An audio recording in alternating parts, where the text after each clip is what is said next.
ai mà biết. Nó lạnh là không nghe nó rồi các bà mấy là không ấy nữa rồi.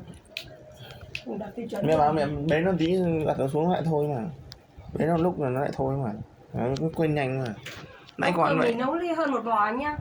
Mẹ về luôn bây giờ ấy. À vậy, bây giờ cho gà nó ăn mà không có nước nắng rồi, mua nó ăn mấy đâu. Cái cơm là mình không phải không cọp không biết gì. Mẹ về chứ đã có nấu cơm. Nói chuyện vậy, hôm nay thì mai. Thì vâng là xong. Cứ bỏ mẹ hay cãi.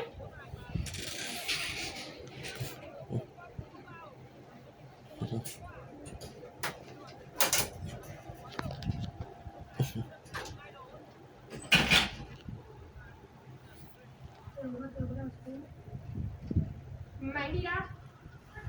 Đi lại nói gì nhá?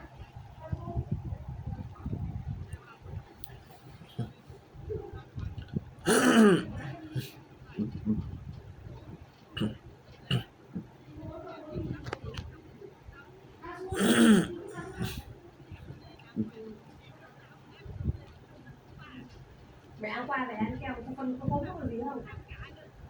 Đi lại đi ấy xong ra ăn kem qua về đau bụng đi ở suốt đêm đau bụng. Lúc đi vào quần áo ấy.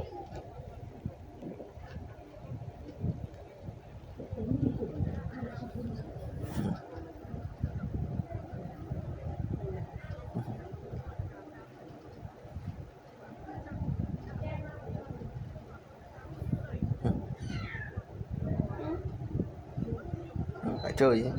Bà Xuyên mà tôi cũng quen bà Xuyên mà.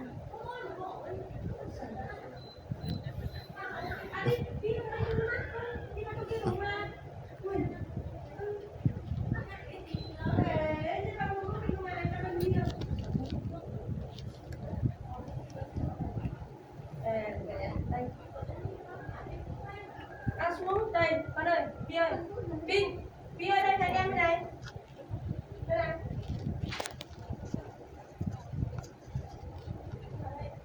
Có mỗi thằng Phi nó đi thôi, thằng Phi nó lớn.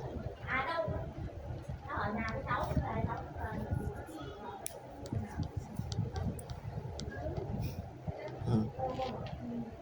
Học như vậy à?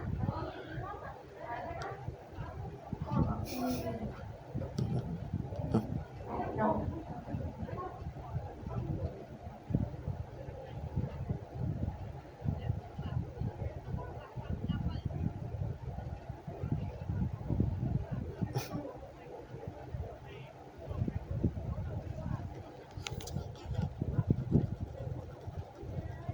Đi làm cái gì?